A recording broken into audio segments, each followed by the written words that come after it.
اعوذ باللہ من الشیطان الرجیم بسم اللہ الرحمن الرحیم۔ سورہ رحمان کی آیتیں پڑھ رہا ہوں، آیت نمبر 1 سے لے کر آیت نمبر 16 تک۔ یہ سورہ رحمان سورہ رعد کے بعد نازل ہوئی ہے۔ الرحمن، رحمان نے علم القرآن، قرآن کی تعلیم دی۔ خلق الانسان، اس نے انسان کو پیدا کیا۔ علمہ البیان، اس کو بولنا سکھایا۔ الشمس والقمر بحسبان، سورج اور چاند کے لیے ایک حساب ہے۔ والنجم والشجر یسجدان، اور ستارے اور درخت سجدہ کرتے ہیں۔ والسماء رفعها ووضع المیزان، اور اس نے آسمان کو اونچا کیا اور اس نے ترازو رکھ دی۔ اللہ تطغوا فی المیزان، کہ تم تولنے میں زیادتی نہ کرو۔ وَأَقِيمُوا الْوَزْنَ بِالْقِسْطِ وَلَا تُخْسِرُوا الْمِيزَانَ، اور انصاف کے ساتھ سیدھی ترازو تولو اور تول میں نہ گھٹاؤ۔ وَالْأَرْضَ وَضَعَهَا لِلْأَنَامِ، اور اس نے مخلوق کے لیے زمین بنائی۔ فِيهَا فَاكِهَةٌ وَالنَّخْلُ ذَاتُ الْأَكْمَامِ، اس میں میوے ہیں اور کھجور ہیں جن کے اوپر غلاف ہوتا ہے۔ وَالْحَبُّ ذُو الْعَصْفِ وَالرَّيْحَانِ، اور بھس والے اناج بھی ہیں اور خوشبودار پھول بھی۔ فَبِأَيِّ آلَاءِ رَبِّكُمَا تُكَذِّبَانِ، پھر تم اپنے رب کی کن کن نعمتوں کو جھٹلاؤ گے۔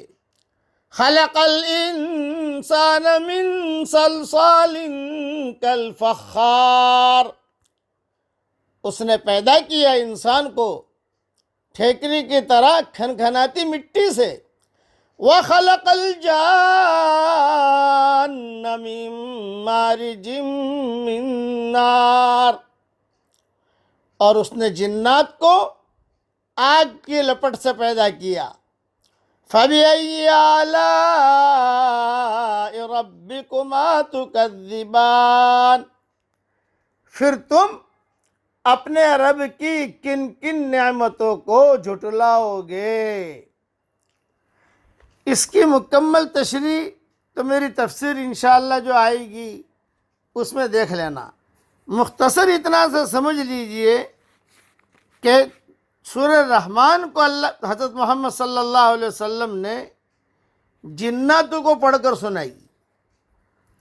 تو جنات جب سورہ رحمان سنتے تھے تو آپ صلی اللہ علیہ وسلم جب فَبِأَيِّ آلَاءِ رَبِّكُمَا تُكَذِّبَانِ پر پہنچتے تھے تو سارے جنات جواب دیتے تھے کہ اللہ تیری کون سی نعمتوں کی ہم ناشکری کریں گے، تیری کون سی نعمتوں کی ہم ناشکری کریں گے۔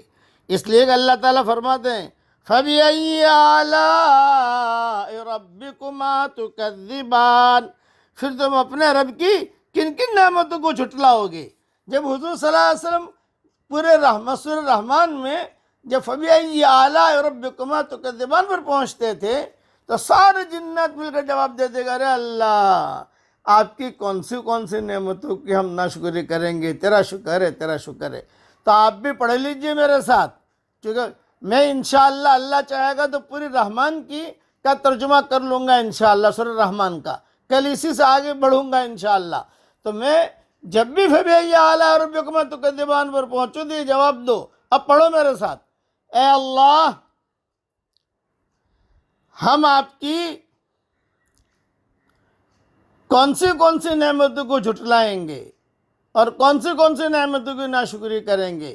پھر آپ نے حضور صلی اللہ علیہ وسلم نے یہ بھی کہا، اچھا یہی سورہ رحمان حضور صلی اللہ علیہ وسلم نے صحابہ کو سنائی، جب صحابہ کو سنائی صحابہ خاموش رہے، کوئی جواب نہیں دیا، تو آپ نے فرمایا تم سے تو جنات اچھے تھے کہ وہ فَبِأَيِّ آلَاءِ رَبِّكُمَا تُكَذِّبَانِ پر وہ جواب دیتے تھے، تم تو سارے کے سارے خاموش رہے۔ اس لیے کتابوں میں لکھا ہے کہ جب بھی آدمی پڑھے پوری سورہ رحمان پڑھنے کے بعد ایک مرتبہ کہہ دے کہ اللہ تیرا شکر ہے، آپ کی کون سے نعمتوں کو ہم جھٹلائیں گے، کون سی نعمتوں کو ناشکری کریں گے۔ بقیہ تفصیل کل پوری کروں گا انشاءاللہ۔ اب پڑھ لو میرے ساتھ، الحمدللہ علی سابغ نعم اللہ۔ بس اب یہ کہ جنات جو جواب دیتے تھے وہی جملے میں آپ کو عربی میں پڑھوا دیتا ہوں، میں نے تو سمجھانے کے لیے، چونکہ ہم تو اردو والے ہیں، میں وہ حدیث ہی بیان کر دیتا ہوں۔ حضور اکرم صلی اللہ علیہ وسلم نے صحابہ کے سامنے جب سورہ رحمان پڑھ کے سنائی تو یہ فرمایا کیا بات ہے کہ تم خاموش رہتے ہو، تم سے تو اچھے جن ہیں۔ کہ جب جن والی رات کو میں نے یہ صورت ان پر پڑھی تو میں جب بھی فَبِأَيِّ آلَاءِ رَبِّكُمَا تُكَذِّبَانِ پڑھتا تو وہ اس کے جواب میں کہتے، پڑھو آپ میرے ساتھ پڑھیے، جنات کیا کہتے تھے وہ پڑھا رہا ہوں، لا بِشَيْءٍ مِّن نِّعَمِكَ رَبَّنَا نُكَذِّبُ فَلَكَ الْحَمْدُ، یہ جملہ پڑھتے تھے جنات، وہی جملہ میں نے پڑھا دیا آپ کو۔ یہ حدیث ترمذی میں ہے سورہ رحمان کی تفسیر میں، بقیہ تفصیل کل انشاءاللہ پوری کروں گا۔